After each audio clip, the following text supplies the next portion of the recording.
Yo siempre que veo una feminista abortera, por lo general, o sea, aclaro, porque no sé si hace falta aclararlo hasta el punto, pero a este punto, pues, el que me escucha ya sabe, yo estoy recontra, mega en contra del aborto, siempre lo estuve.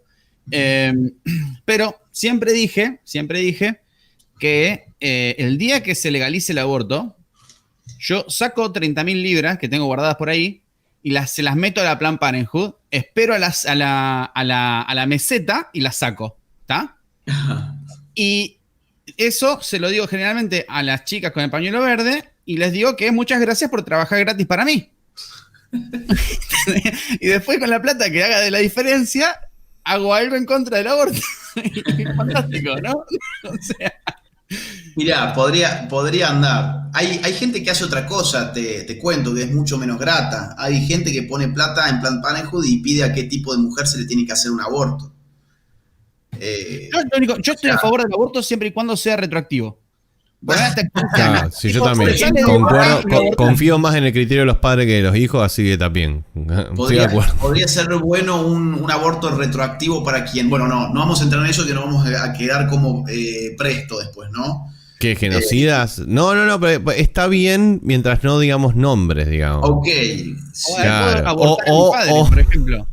No, en realidad no le deseamos la muerte a nadie, pero sí puede que si se muere algún genocida o se muere algún dictador, destapemos un champán, digamos. Yo no reniego de eso. Para mí esta lógica de se murió y es santo me cae bastante mal. Sí, a mí igual, ¿viste? Toda la gente que, bueno, se murió Fidel Castro, vamos a llorar, bueno, vamos a escarbar a ver qué hubo de bueno en la vida de Fidel Castro. No, mamá, te traemos un microscopio. Chávez. No sé lo que vos quieras, pero los gusanos de Maradona están todos re locos. Mirá, hay algunas cámaras ocultas que se ven en un documental muy bueno de Danesh de Souza, que es un hindú que vive en Nueva York, creo, o vive por Estados Unidos, no sé exactamente dónde. Estuvo preso durante Obama, el tipo. Uy, se le cayó a Juan Pablo. Apa, bueno. Bueno, para que dame un segundito nomás que cambió el marco. Sí. Saco el marco que tenemos. Bueno, ahí para ahí. Me parece que volvió. Dejar entrar. Ahí está. Ahí está. Ahí está cargándole. Ahí Me la mandé, perdón. Este tipo, digamos, tiene varios documentales. En uno de ellos te cuentan cosas súper interesantes y hacen unas llamadas a la IPPF donde se hacen pasar por donantes y querían donar, no sé, por decirte $10.000, algo así. Y le dice, bueno, pero yo quiero saber si yo puedo escoger a qué tipo de mujer se le hace un aborto con este dinero que yo mando. Y la IPPF le dice, sí, claro, bueno, quiero que sean mujeres negras y latinas, ¿no? Bueno, ok, tomamos nota, no sé qué, bla, bla, bla. Entonces, digamos, hay gente que realmente se plantea el tema del aborto también como una limpieza racial. Bueno, de hecho, cuando vos vas a ver a qué porcentaje de negros le hace abortos PPFA en Estados Unidos, porcentualmente es muy superior a los abortos que se hacen a gente blanca. Pero bueno, para eso no hay Black Lives Matter. ¿En serio? ¿No? ¿En serio? Yo te juro que hubiese... Por ejemplo, si yo tendría que apostar ahora, si yo hacer ponele, a una votación y en las provincias más pobres, yo creo que el aborto no perdería como en la guerra. Y en Buenos Aires y Capital Federal ganaría como en la guerra. Entonces me sorprende el hecho de que me cuentes de que los sectores más pobres quieran ir a abortar. Lo que pasa es que no es que los sectores pobres quieran ir a abortar, sino que la militancia de PPFA, o sea, de Planned Parenthood Federation of America, que es la IPPF versión Norteamérica, sí. Se mete en esas barriadas a propósito y se mete sobre todo en barriadas de negros, que son aparte las mujeres, digamos, dentro de la comunidad negra la cantidad de mujeres con hijos solteras es enorme. Entonces es mucho más fácil irle a ofrecer abortos a una mujer cuyo hombre la dejó que a una familia feliz, digamos. Una cuestión de negocio, está bien. Eso dale. Perdón, una más. Incluso, mira, a ver, ¿por qué no me habilitas un toque compartir pantalla? Si es que se puede, si es que no te cago el marco. Me cagás el marco. Te cago el marco. Bueno, el marco. Está bien. Eran para poner en pantalla papers de la fundadora de Planned Parenthood en Estados Unidos, que hablaba de llevar adelante abortos para limpiar la raza, para hacer una mejor genética. Ahí eso, claro. Mi pregunta iría por ahí. Bueno, dale. Perdón, ¿no? ¿Por qué no se los pasás por algún medio tipo WhatsApp a Tipito y que los ponga él en pantalla? ¿Te lo mando? Sí, Si querés, bueno, sí, si querés, sí.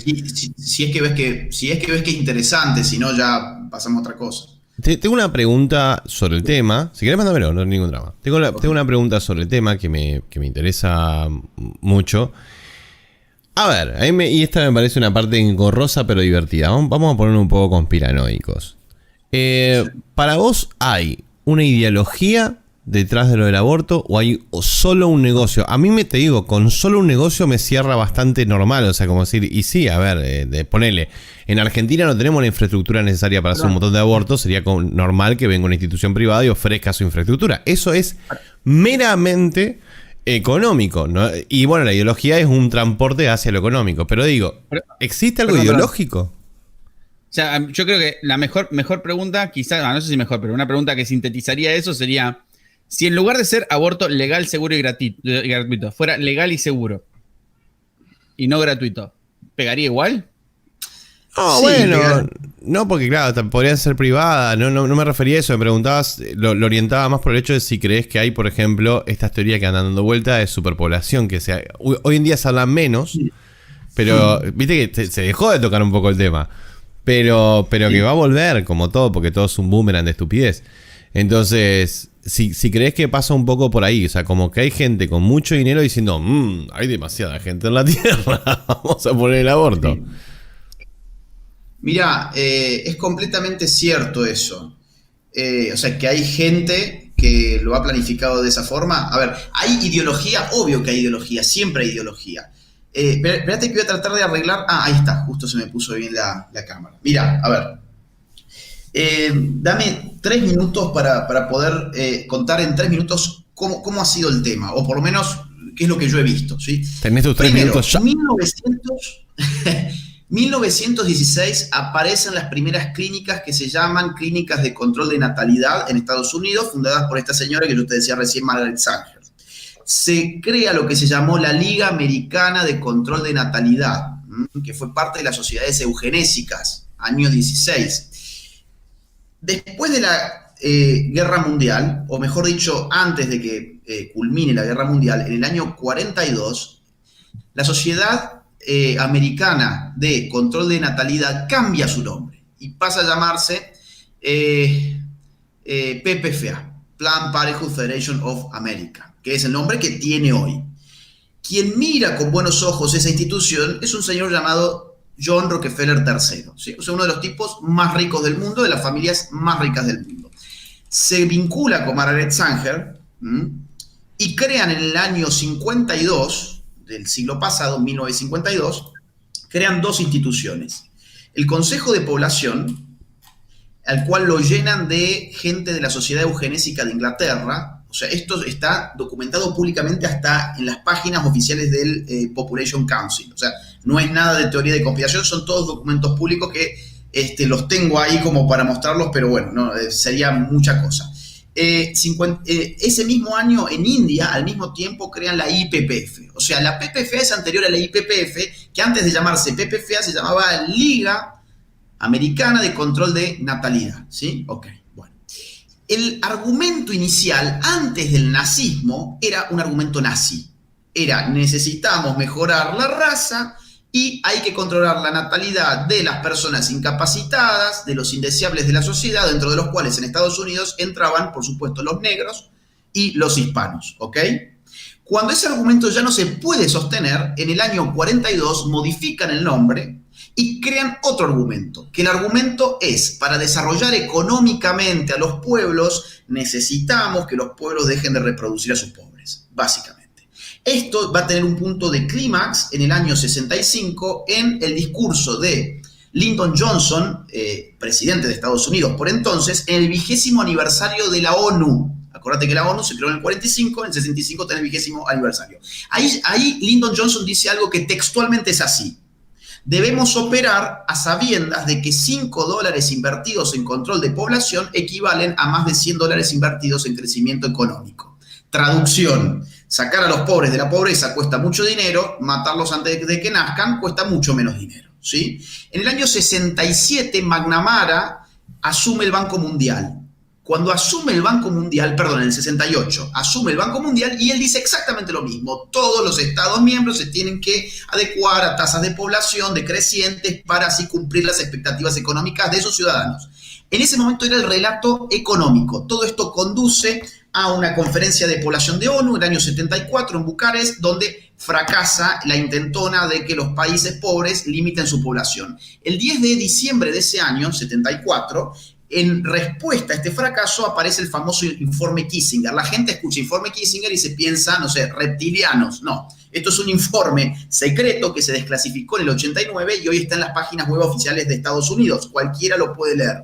Te digo así, en síntesis. ¿Por qué es importante meterse en la natalidad de otros países para Estados Unidos? Ese informe te da 4 o 5 argumentos. Número 1, recursos naturales que son esenciales para Estados Unidos, especialmente recursos minerales que se producen o se encuentran, mejor dicho, en países pobres. Cuando esos países pobres aumentan la población, es más difícil llevárselos o es más fácil que lo exploten esos propios países. Segundo punto, contaminación. Claro, ya estamos hoy con todo el pedo de Greta Thunberg, ya estaban mirándolo en ese momento esta gente. Y dice, bueno, claro, los países pobres que no tienen plata, además, para sus industrias limpias, para reciclajes y demás, y encima son más personas, nos van a contaminar a nosotros, los mares, el aire, las especies, etc. Entonces, nosotros, los ricos, bueno, no nos bancamos mucho, ¿no? Estar en nuestros yates y no ver las ballenitas o los delfines que ya no están más en nuestros mares. Mejor que estos tipos se dejen de reproducir tanto para bajar. Obviamente que lo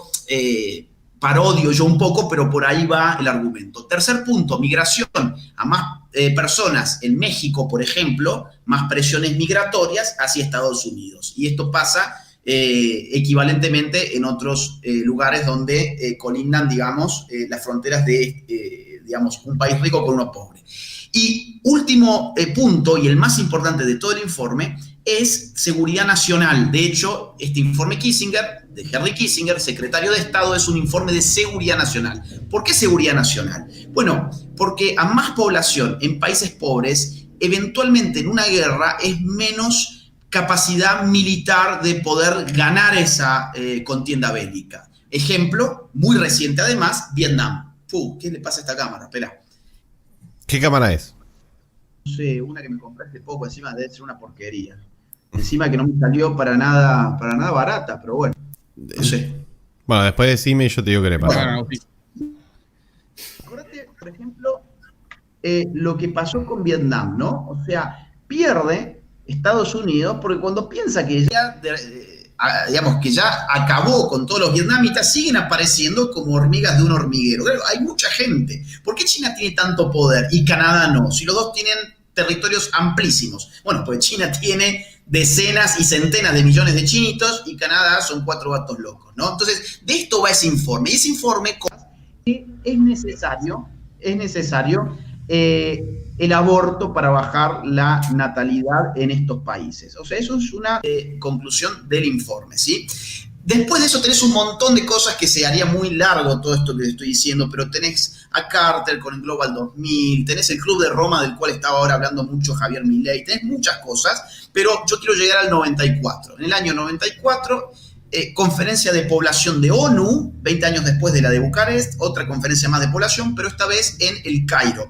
En esa conferencia de población ya se establece que para el año 2015 todos los países tienen que legalizar todos los servicios de planificación familiar para el 2015. Y hacen todas las previsiones de población y dicen, che, oigan, urgentemente hay que descender las tasas de fecundidad de las personas, sobre todo en los países más pobres, que son donde más se reproducen. ¿Cuánto va a hacer falta? Y va haciendo todos unos cálculos económicos. Nos hace falta 20.500 millones para el año 2000, 22.500 millones para el año 2005 y así.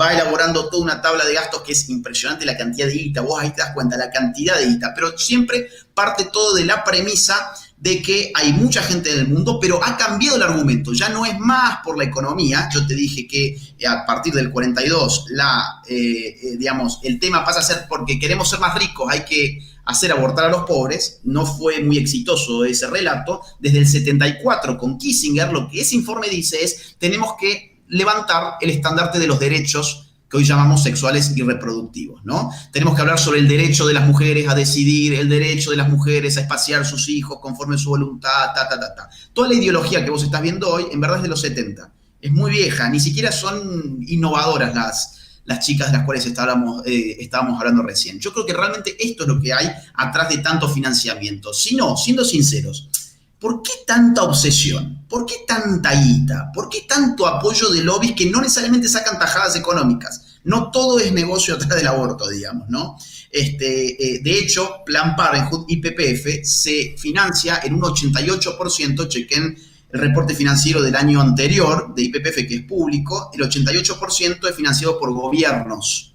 Cuando vos ves los gobiernos, son todos gobiernos del primer mundo, evidentemente, ¿no? Así que por ahí iría. Sí, hay una ideología, pero hay una base material que tiene que ver con el negocio, por un lado, que es lo que hablamos recién, pero por otro lado tiene que ver con una tesis un poco alocada, que es que, somos demasiado en el mundo. Claro, pero se cansaron. Sí, a ver. Hay tantos estudios desmintiendo la tesis de la superpoblación. Porque esto no es joda. Realmente te podés fijar incluso en producción de... A ver, explotación de materia prima. Hoy con menos hacemos más, ¿sí? Y encontramos nuevas formas de encontrar la materia prima que necesitamos. O sea que eso resuelto. Después, precios. Los precios para el acceso a la comida bajaron y nuestra producción de comida respecto a metro cuadrado aumentó. Por lo tanto, estamos haciendo mucha más comida con menos tierra a menor precio. Lo cual significa que hoy más países están bien alimentados, incluso estando en la pobreza. Hay una cosa... De hecho, cuando, digamos, Malthus lanza, hace ya bastante, hace más de 2 siglos y medio, ¿sí? 2 siglos y medio, su ensayo sobre la población, el tipo... según sus predicciones o sus ecuaciones, en este planeta no cabían más de 1.000 millones de personas, ¿ok? Sí, ¿sabes cuántos somos hoy? 7.800 millones. No, incluso la predicción dice, te lo canto, porque hay una proyección de cómo vamos a estar en población y siendo una persona que es positivista, o sea, un tipo que dice, nosotros mientras más tengamos, menos pobreza vamos a tener, la pobreza está reduciendo en el mundo, o sea, estos son números igual, pueden fijarse, la pobreza reduce en el mundo, no aumenta. Bueno, la proyección era que nosotros llegábamos a algo de cercano a los 10.000 y después empieza a caer la población. 10 millones. Claro. Che, Sí. Igual la explosión poblacional, tengo entendido, quizás me estoy equivocando, pero responde a un proceso que se inventó que se llama proceso Haber, que es un proceso que sirve para capturar amoníaco del aire. Y entonces vos con el amoníaco lo podés usar para fertilizar áreas que no son fértiles. Entonces de ahí se puede cultivar un montón. Entonces la comida para un montón de gente, o sea, dicen que algo así como el 50 o 70% del carbono que viene del tejido humano pasó por procesos Haber. Entonces se volvieron cultivables áreas que antes no eran cultivables. Claro. Y entonces de repente hubo comida para un montón de gente que antes se hubiera muerto de hambre. Y eso hizo que lugares como India, por ejemplo, tuvieron una explosión poblacional. Antes no era fértil y ahora resulta que no importa si es fértil o no. Entonces, exacto. Bueno, nada. Sí. Es que eso, digamos, incluso alguien que escribe sobre esto y que nunca se habla, no sé por qué, en los círculos liberales, es Hayek. Hayek en su último libro, La fatal arrogancia, uno de los últimos temas que él toca, es ese. Es el tema de la voluntad de querer controlar la población en el mundo. Y habla del Club de Roma, del Global 2000, no del informe Kissinger porque no estaba todavía público. Pero Hayek dice, esto es una locura, a ver, no es cierto que a más población, más pobreza, al revés. El hombre es capital, o sea, el trabajo humano es capital, ¿no? El tema es más libertad económica para los pobres, para que dejen de ser pobres. Ese es el punto, ¿no? Mirá, yo ahí, digamos, quiero hacer un punto más, que es el siguiente. Yo sé que hay mucho público liberal que ve esto y que es antiestado. Hay que saber que esto es un proyecto completamente estatista, ¿sí? Si yo quiero fuera al estado de la economía, también, como liberal, debo quererlo fuera de la demografía. El Estado no está para venir a decir cuáles tienen que ser mis incentivos para no tener o tener hijos. Cuando uno lee el informe Kissinger, te digo, se te ponen los pelos de punta, porque incluso se especula con la posibilidad de pagar desde el Estado a pobres para que se esterilicen. Y de hecho recaba de India, dice, en India han habido muchos experimentos con mucha tasa de éxito donde se les ha pagado a los pobres para que se esterilicen. O por ejemplo, pienso en las esterilizaciones forzadas en Perú con apoyo de Estados Unidos, que es algo de lo que nunca se cuenta. O ni hablar, la ONU metiéndose, digamos, con el Fondo de Población, que ¿de dónde sale el dinero del Fondo de Población de ONU? Y de los estados. ¿De dónde sale el dinero de IPPF? Y el 88% sale de los estados. Entonces, esto es un proyecto totalmente estatista. Así lo vio Hayek en La fatal arrogancia de su último libro. Y nosotros no nos hagamos los tontos con esto, ¿no? O sea, queremos al Estado fuera de la economía. Buenísimo. Me encanta. ¿Dónde firmo? Ya. No, bueno, pero ahí donde yo no entiendo por qué planteás que un liberal estaría en contra de cualquier planeamiento estatal. O sea, a ver, ya sea el plan quinquenal, en economía o en reproducción o lo que sea, es intervención del Estado. O sea, sí, pero un liberal, por lo menos libertario, como lo entendemos en Hispanoamérica, lo que quiere es la menor intervención del Estado en los asuntos de los hombres. Es decir, cuando uno va... Perdón que sea tan recurrente con Hayek, pero es el que más me representa. No, está bien, pero Hayek lo plantea bien, lo dice perfectamente en La fatal arrogancia. O sea, de hecho, exacto, es el título del libro. Es el hecho de que vos creas que podés prever cuál va a ser el mejor escenario, siendo que vos sos una sola persona sin entender nada como para poder sacar las conclusiones a futuro. Ese es el punto, que aparte es epistemológicamente imposible. El argumento liberal más fuerte para mí contra la planificación económica es que no hay ninguna mente individual que pueda conocer toda la información que se genera en el mercado. Es imposible. Incluso el colectivo mejor preparado no puede contabilizar una variable que salga de algo que no esté dentro de ese colectivo, o incluso el nacimiento de un genio que nos adelante 120 años. Yo siempre doy el ejemplo más tonto de todo, pero en el momento, incluso teniendo todas las posibilidades, ¿no? Teniendo internet, en el primer día de internet, no predecías el celular. No lo predecías. Claro. No lo predecías. Claro. O sea, y prediciendo el celular y diciendo, bueno, vamos a tener una computadora online y todo lo demás que va a poder... Uy, se le murió de vuelta a Juan Pablo. Vamos a tener una computadora online que vamos a poder... Para que voy a sacar el marco un ratito mientras Juan Pablo no está. Listo. Vamos a tener una computadora online que va a poder predecir todo lo que va a suceder. Incluso teniendo esa conclusión, ¿cómo sacabas Instagram? Claro. O sea, incluso teniendo las herramientas y bueno, pero pará, todo bien, sí, predijimos todo lo que quieras. Pero Instagram, si Instagram viene desde el ocio, el disfrute, viene desde una parte distinta. Y hoy en día, Instagram a nosotros nos define como sociedad. Sí. Facebook nos define como sociedad. Que vos dijeras hoy que nosotros tenemos una percepción muy cuasi perfecta de nosotros mismos, en gran parte se basa a la vidriera por la cual mostramos nuestras vidas. Exactamente. Pero así como no está esa posibilidad, porque no quiero ponerme, digamos, técnico, pero Hayek distingue dos tipos de órdenes, ¿no? El orden espontáneo, sí, y el orden planificado. Bueno, el orden planificado puede ser una empresa o un gobierno, por ejemplo. ¿Se pueden planificar cosas? Obvio que sí se puede planificar cosas, pero en los órdenes espontáneos los jodés. Cuando en el mercado te metes, lo jodés. Cuando te metes en la demografía, la jodés. Y encima te sale mal la cosa, porque vos fíjate, hoy por ejemplo, España tiene una tasa de natalidad de 1.1. No le alcanza la reproductividad de sus mujeres para continuar las generaciones españolas. No sé en Inglaterra, Juan Pablo, cómo estarán, pero sé que en Francia también están bastante cagados y en gran parte de Europa están en este momento. ¿Y qué pasa cuando pasa eso? Y vas a tener que, o con el Estado meter políticas para que la gente se reproduzca más, cosa que a veces parece que empieza a pasar en Francia, cuidado, y ahí es donde uno dice, pero mierda, o sea, ahora estamos haciendo exactamente lo contrario. Sí, además, ¿se acuerdan, chicas, que estábamos con el pañuelo verde? Sí, bueno, resulta que... Sí, curioso. Bueno, después tengo una pregunta muy tonta de la pañuelo verde, pero sí, me imagino que lo va a decir, la segunda opción es abrir las fronteras y dejar que la inmigración entre. Exacto.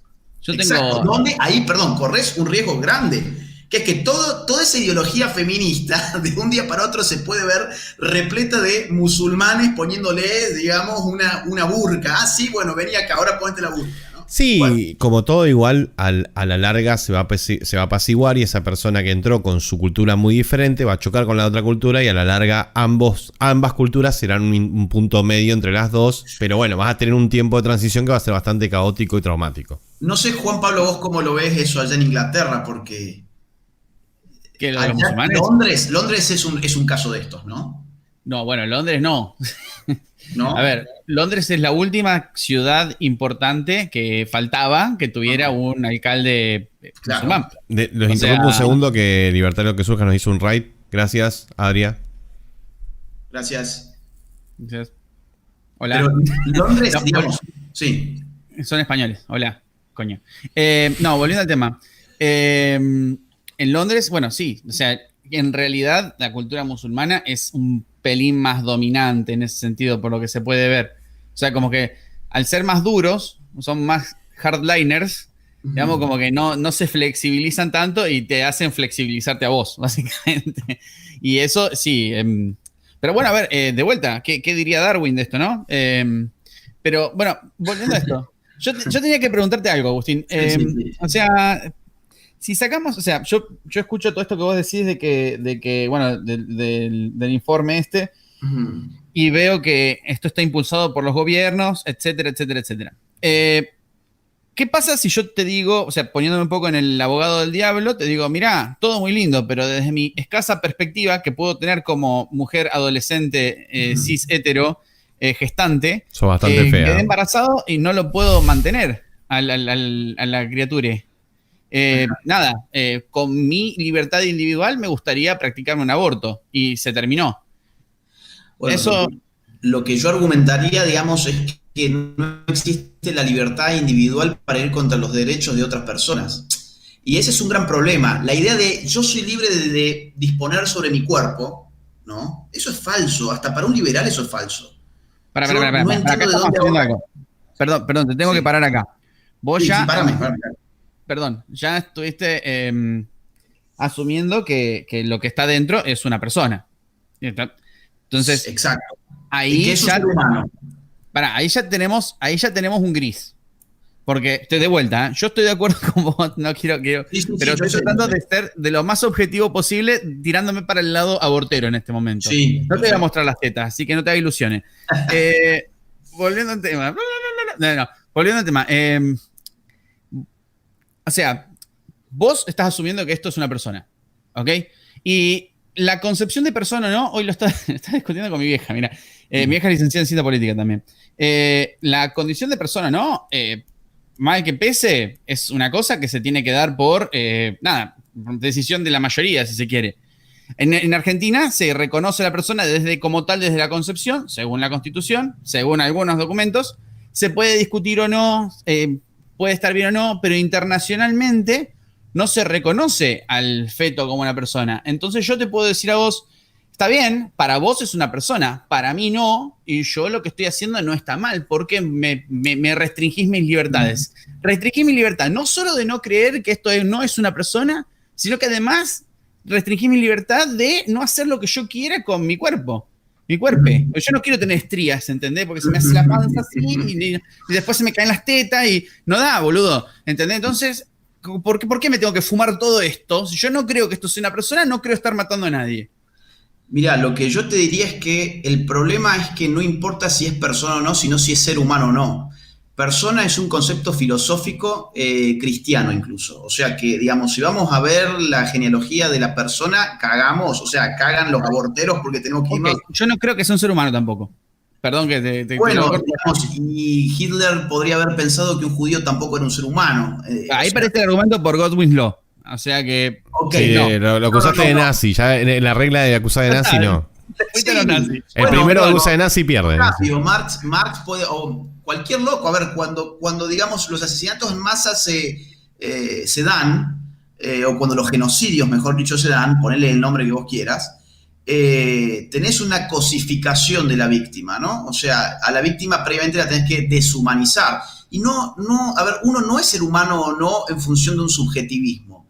Para eso está la ciencia. Si, digamos, tenemos que esperar a que un parlamento decida qué es un ser humano o qué no es un ser humano, y estamos bastante complicados. Podemos abrir puertas muy, pero muy jodidas. Perdón, en la esclavitud, o sea, los esclavos por ejemplo, no eran humanos, o mejor dicho, no eran personas, o sea, hasta que por mayoría, guerra de por medio, algún lugar se decidió que, nada, o los negros no tenían los mismos derechos que los blancos. Hasta que un buen día se decidió que, pará, somos todos iguales, todos tenemos que tener los mismos derechos. Sudáfrica disintió, apartheid, ¿no? O sea, se dio hasta, no se dio hasta el 91, 92, que en Sudáfrica, o sea, vos tenías así guetos y los encerraban a los negros y era playa para blanco, playa para negro. O sea, a lo que voy es, hay una ley imperante y la ley se modifica, o sea, en las democracias o en las repúblicas representativas, se modifica a través de parlamento, a través de mayoría, a través de presión social sobre los representantes.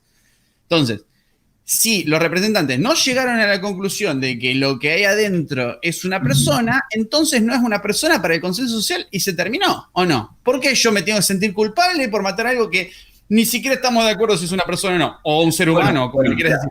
Espera. Mira, a ver, una ley se supone que en esta materia, por lo menos, debería tratar de justificarse en términos científicos. No es que, bueno, porque somos mayoría, esto es un ser humano, o porque somos mayoría, esto no es un ser humano. Sino que para, digamos, establecer si es o no es un ser humano, hay que echar mano a la ciencia, no es un subjetivismo puro. Digo, porque la ley diga, por ejemplo, que la ley de la gravedad queda derogada, no significa que yo voy a saltar por el 5º piso y voy a salir flotando, ¿te das cuenta? O sea, la ley no modifica las realidades objetivas, sino que debe, digamos, ampararse sobre esas realidades objetivas, a menos que pensamos que todo es una construcción social, cosa que sería absurdo, digamos, con ciencias tan avanzadas como las que tenemos hoy, ¿no? Ahora, cuando vamos a esas ciencias, no encontramos persona como categoría, encontramos la categoría de ser humano. Perdón, ¿la ciencia en sí no es una construcción social? No, es una creación de la civilización, pero es un esfuerzo epistemológico. ¿Ok? ¿Es una construcción social? Es un esfuerzo, claro, sí, pero no su objeto.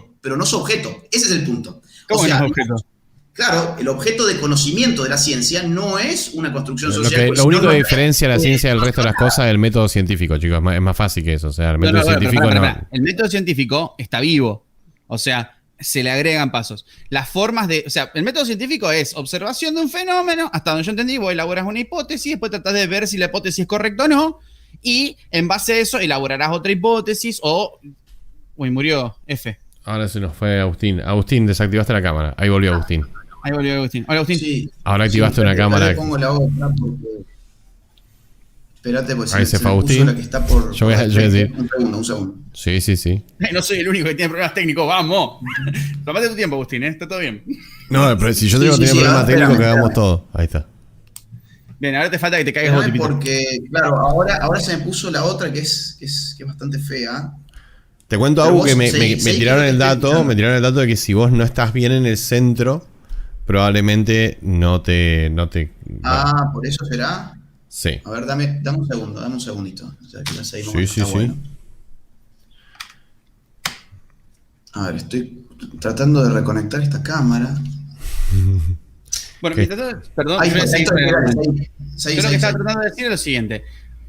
La ciencia evoluciona. O sea, los mecanismos para determinar si algo es así o no es así van cambiando. Y precisamente los va a hacer cambiar la sociedad. O sea, la ciencia, el proceso en sí es una construcción de la sociedad.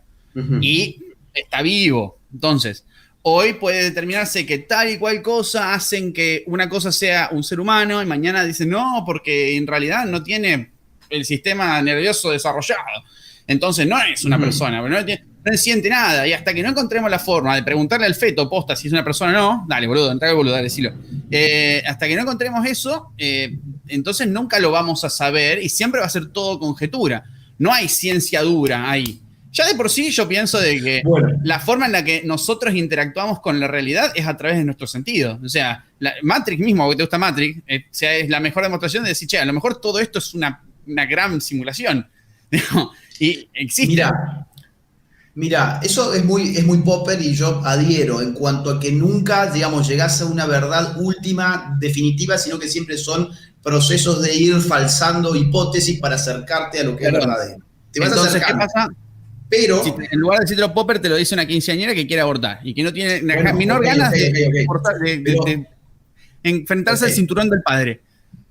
está bien, pero yo, digamos, no soy psicólogo ni pedagogo para hablar con una quinceañera. Yo, digamos, lo que puedo responder a ese planteo es esto, la ciencia, bueno, pasa que me estás llevando también a otros temas. La ciencia es un esfuerzo de la sociedad, evidentemente, no se cayó de un árbol la ciencia, ni nació de la tierra, ni salió del vientre de nadie. Los métodos científicos van variando, los métodos de conocimiento van variando, los paradigmas epistemológicos, esto lo prueba muy bien Kuhn, van variando, ¿sí? Pero lo que permanece, o lo que puede o no, son los objetos, ¿sí? O sea, el objeto del conocimiento en este caso es la vida humana, por ejemplo. Bueno, en Aristóteles no tenía ciencia empírica, sino que tenía filosofía de la naturaleza. Hoy tenés biología, ¿no? Que toma lo que en los antiguos podría haber sido otra rama más de la filosofía, conforme ahora sí al método científico. O sea, evidentemente, la aproximación al objeto de estudio sí varía históricamente, pero la vida humana, digamos, es la misma en términos biológicos hoy que hace 1400 años, 2000 años, etcétera, ¿sí? Entonces, ¿qué tenés? La idea de, ¿hay una verdad o no hay una verdad? Bueno, yo parto de la idea de que sí hay una verdad y que por eso hay métodos que se acercan mejor a la verdad y hay métodos que se acercan peor a la verdad. Si yo comparo los métodos empíricos de las ciencias modernas actuales con la especulación filosófica de hace 2400 años, la verdad es que me quedo con los métodos científicos de hoy porque incluso tiene un correlato pragmático que está clarísimo y que es que el hombre puede superar enfermedades y que ha conocido mucho mejor su propio cuerpo y su propia vida conforme a la experimentación del método científico, ¿ok? Entonces, con esa idea, digamos ya de que no todos los métodos valen igual, yo, si vos me la aceptás, paso al siguiente punto, que es, dentro de estas ciencias avanzadas se ha visto un punto que es muy importante, que es que la carga, y esto ya lo sabe todo el mundo de memoria, ya no es nada nuevo lo que digo, pero la carga genética que aparece en una célula totipotencial después de la fecundación es una carga genética humana, única e irrepetible, distinta del padre, distinta de la madre, ¿sí? Esa carga genética humana ya tiene contenido toda la información de ese ser humano, incluso el color de su pelo, incluso su sexualidad, incluso el tipo sanguíneo, simplemente en, digamos, su ADN. Ya está todo ahí contenido. Si vos dejás que se desarrolle eso, se va a desarrollar como ser humano. ¿Por qué se va a desarrollar como ser humano? Porque ese algo ya tiene la esencia de ese ser humano. Si no tuviera la esencia de ese ser humano, ese algo no se desarrollaría como ser humano. Por lo tanto, digamos, gran parte de la ciencia y de la filosofía también que acompaña a esa ciencia, dice que la vida humana empieza desde la concepción. Ahora, vamos a suponer que yo te compro el argumento de que, bueno, no, en verdad hay otros criterios para establecer si hay un ser humano o no, como por ejemplo, que aparezca el sistema nervioso. Bueno, ok. Yo ahí ya te diría, bueno, nos vamos a encontrar con dos bibliotecas. Una biblioteca que dice que sí, otra biblioteca que dice que no. El principio... Perdón, sí. Disculpa que te interrumpo. O sea, vos pensá de vuelta, hacé de cuenta que estás teniendo la entrevista que tuviste con Male, pero con más argumentos. Yo estoy perfectamente consciente de que, o sea, yo asumo que vos sos capaz de responder a las preguntas que te estoy haciendo, por eso perdón, te levantar un poquito el nivel. Dame una. Ahí, fíjate, el error enorme, yo no soy biólogo, pero he tenido que estudiar un poco de estas cosas. Ahí Valentino Pisorno dice, mi piel y mi célula tienen ambas mi ADN, perdón, mi piel y mi célula cigoto tienen ambas mi ADN y mi piel no es un ser humano. Bueno, por eso yo dije una célula totipotencial, ¿sí? Claro, evidentemente, si yo hago así, mirá, mato células, soy un asesino. No, no son seres humanos, son células de un ser humano. Una célula totipotencial ya, digamos, tiene una carga genética única e irrepetible y empiezan los procesos de multiplicación celular y, digamos, bueno, cosas biológicas que no vienen ahora al caso, pero de ahí se va formando ya ese ser humano. O sea que no vale el ejemplo de que sí, todos tenemos células. De hecho, un cadáver cuando muere mantiene sus células vivientes. Muchas de sus células quedan viviendo, ¿sí? Y evidentemente ese ser humano está muerto. Por eso aclaro lo de célula totipotencial para que no me tiren ese tipo de falacias, ¿no? Pero bueno, dale. No, por supuesto. No. Yo lo que te iba a decir era otra falacia. De hecho, no era una falacia. Yo lo que te digo es lo siguiente. Yo pasé de cuenta que soy la piba de 15 años más fea que existe y estoy embarazada. Y entonces te digo, a mí, honestamente, que haya un ser humano más o menos en el mundo no me mueve el amperímetro. Yo me molestaría que alguien sufra al morir. Y yo sé que cuando un humano muere, sufre y entonces no quiere morir. Pero lo que yo tengo en la panza, vos mismo lo dijiste, no es un ser humano, es una célula totipotencial. O sea, es una especie de blueprint del humano.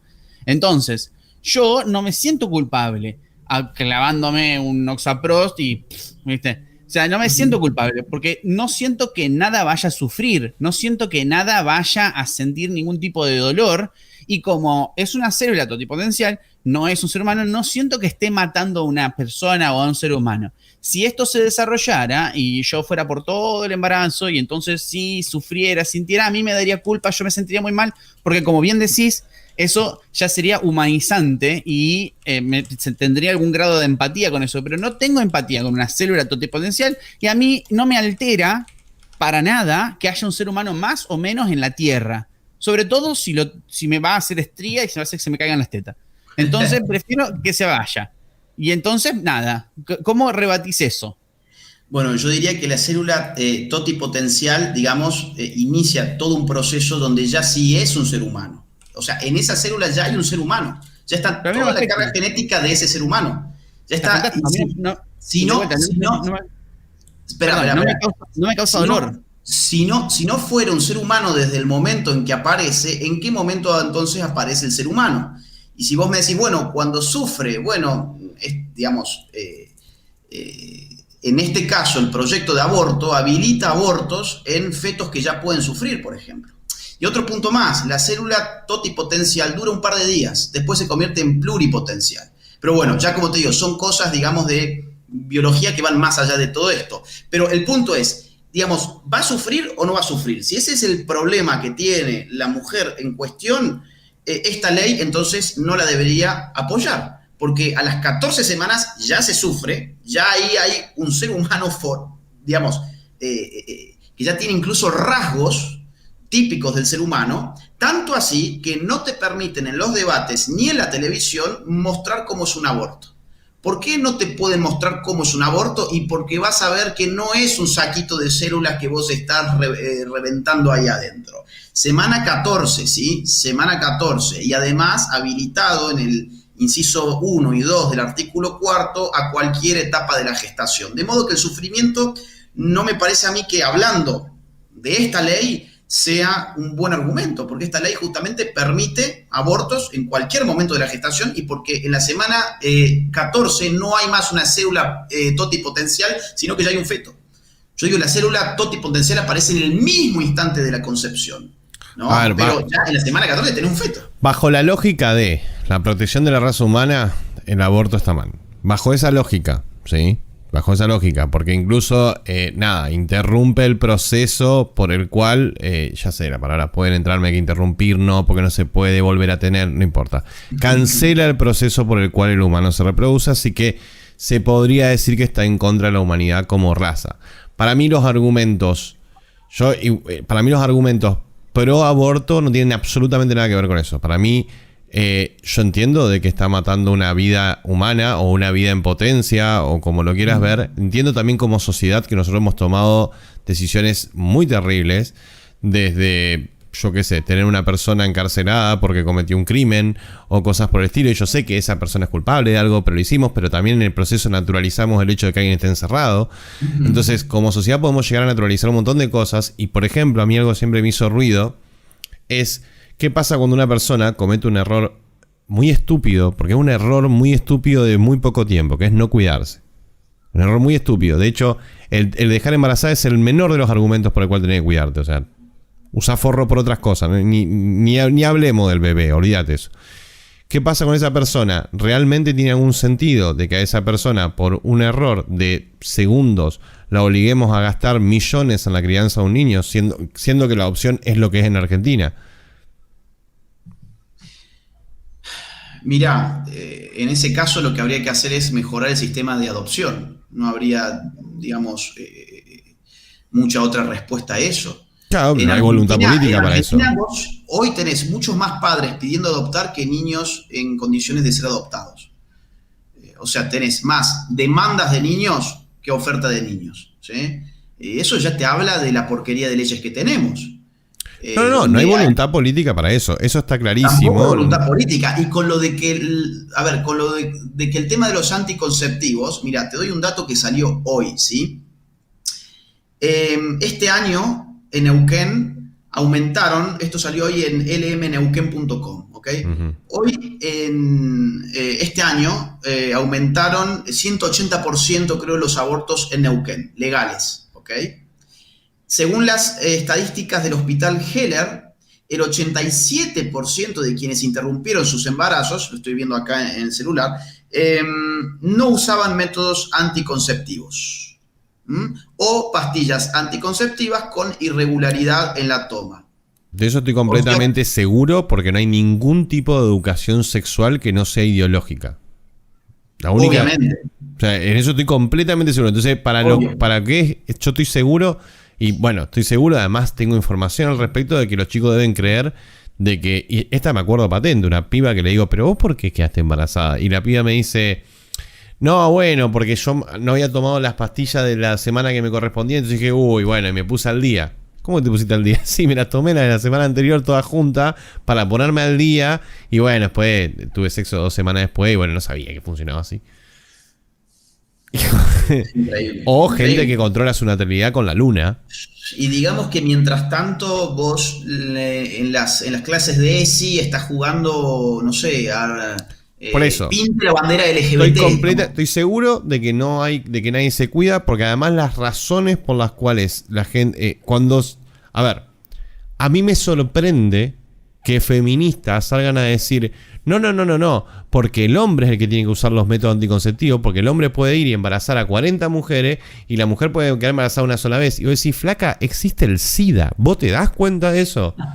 O sea, me importa 3 carajos tu argumento. Ponete una goma entre vos y el otro flaco porque existe el SIDA. ¿Qué carajo me importa el bebé o no? Pero mi punto real es que yo noto que hay una discrepancia entre nada, honestamente, millones sale criar un chico y un error de segundos. Yo entiendo que está en juego y entiendo lo terrible que es. También creo que era inevitable que sea ley, pero no lo digo como algo bueno. Ojo. Lo digo simplemente por el hecho de a dónde va la humanidad. Está claro, cualquier decisión que sea pro comodidad va a avanzar. Es así. Y es más cómodo el hecho de no hacerse cargo y responsable de ciertas cosas que hacerse cargo y responsable de ciertas cosas. Y lo digo a nivel mundial. No digo que sea un microclima argentino. Estaba clarísimo que iba a pasar. Más allá de que yo esté de acuerdo o en desacuerdo. Yo estoy en desacuerdo con la mayoría de las cosas en esa ley. Entonces, pero sacando eso de lado, o sea, ni siquiera entro en parte en algo sentimental. Yo estoy de desacuerdo que lo pague el Estado. Estoy de desacuerdo en las cosas normales, digamos. Pero sacando eso de lado, yo sigo sin entender por qué hay como una reducción de todo a un argumento sentimental, cuando digo, pero muchachos, ¿no vieron el resto de los factores? No, la verdad no entiendo. Incluso hasta ahora, como creo que se hubo tanta concentración en el argumento sentimental de ambas partes, me pregunto qué derecha nos queda después de esta votación. Esa es una muy buena pregunta. Mira, has dicho muchas cosas súper interesantes, ¿no? Yo creo que efectivamente esto tarde o temprano va a pasar. Es decir, si no es ahora, suponte que por un milagro en el Senado esto al final se da vuelta y no sé, bueno, suponete, ¿no? En algún momento que va a llegar. Hay demasiado poder atrás de la ley. No es algo que lo diga yo, la tenés a la ONU, o sea, tenés la agencia de población que se llama Fondo de Población de Naciones Unidas trabajando en esto.